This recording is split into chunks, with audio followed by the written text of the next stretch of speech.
I recently came across this Lele Pons video that I watched years ago, and I rewatched it from a place of recovery, and I have a lot of thoughts. So let's watch it together.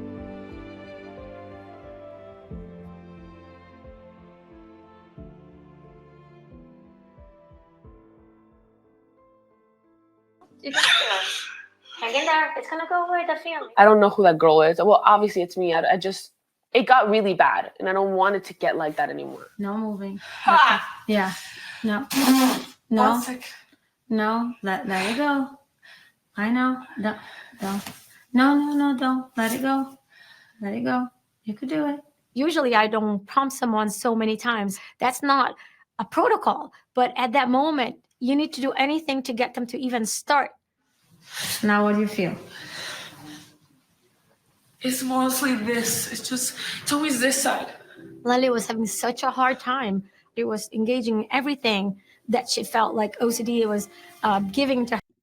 So this is so important, what she's about to say. And I saw this video long before I started ERP therapy, and watching it now from a place of recovery, this is so important. I'm going to push play and then we'll talk about it.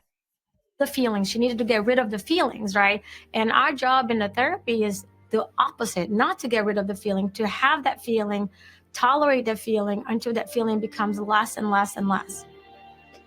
So this, okay, with exposure response therapy, we are learning that we can tolerate uncertainty, that we can tolerate these feelings, these intrusive thoughts, images, and urges that OCD, those obsessions, are bringing on.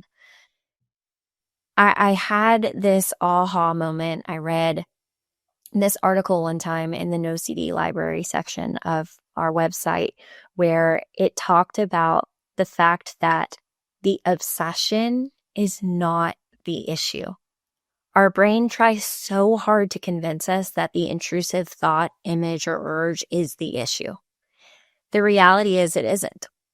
The issue, the thing that fuels this monster inside our brains, is our reaction. Our reaction is the issue.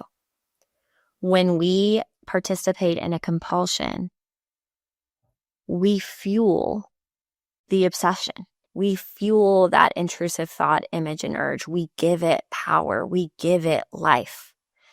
And so when we learn to tolerate uncertainty, when we learn to sit with and live with those obsessions and allow them to just be there, we take that power away. We take that fuel away from our OCD. And I think that this is such a really, really good example of that. We try so hard physically, mentally to get rid of these obsessions. The reality is we can't get rid of them. We're learning to tolerate them. In this part of the video, I have severe OCD, The Secret Life of Lele Pons. She really, I love this part because it shows her mother realizing for the first time where she started to notice things. And we'll play it and then we'll talk about it. I came to know that she had something bad when she began to touch 3 times the door of my room. And I told her, why you do that? Because one is for me, one for my father, and one for your mom. I remember. I just had to touch everything. And if I didn't touch everything, I thought my family was going to die. So I started touching everything. I was afraid of doors. After that, she began, for example, to be stuck. She doesn't want to go to the bed, and she in the door, she was stuck, and she doesn't want to. So this is so powerful. I think it's such a powerful explanation of, why the story OCD concocts and comes up with for why we have to do something 3 times. 3 just happened to be my OCD's favorite number. And so I would have to do this sign of the cross 3 times to make sure that my family would go to heaven instead of hell, right? And kind of what's being explained here in this video, doing, touching a door 3 times, once for me, once for my mom, once for my dad.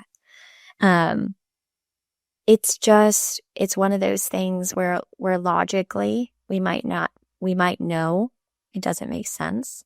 But it feels so real, that need to, I have to do this. I have to touch this way, or else something terrible is going to happen. That fear becomes so much louder than that logic piece. And then that moment where we become stuck, where we're trying to figure out if we did it exactly right, if that was good enough for OCD, if that's going to keep our family safe.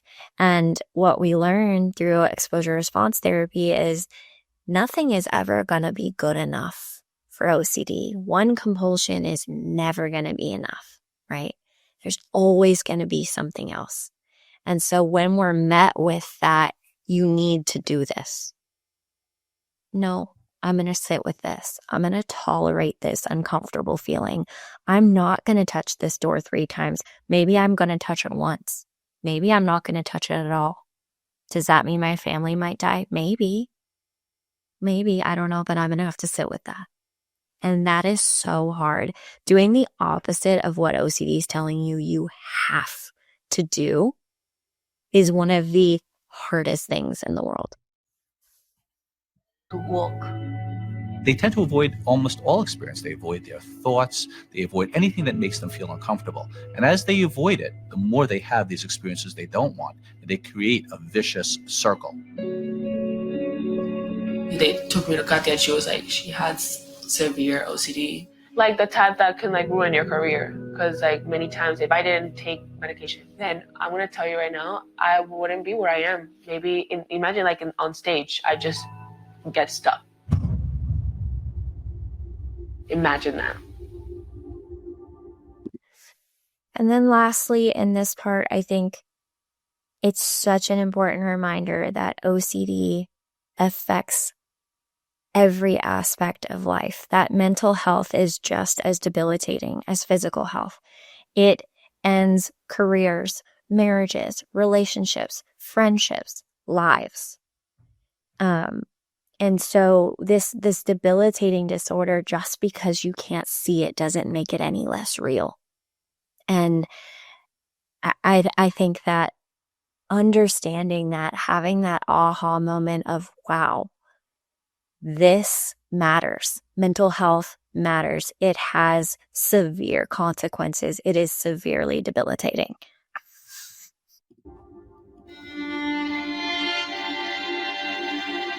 It makes me emotional, but it makes me more emotional when somebody else says it. It hurts me more because it's just like, it kind of like reassurance that I do have a problem, I feel like when I say it, I have control of it. But when my therapist says it and my dad and my mom says it, since they've been struggling for like years, it hurts me a lot. As an 11-year-old female who was diagnosed with OCD, Tourette's syndrome, attention deficit disorder, and ADHD. When I first met Lele, she came in as an emergency situation. So where Lele talks about, it hurts so much more to hear it from our loved ones.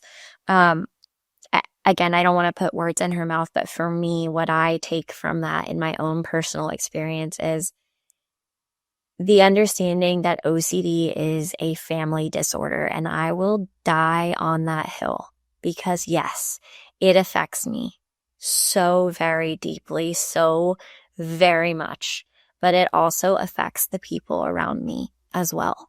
My OCD doesn't only want me to participate in compulsions, it wants my loved ones to as well. And it tries to manipulate, it tries to control, and it really has the ability to suck the life out of everyone and everything.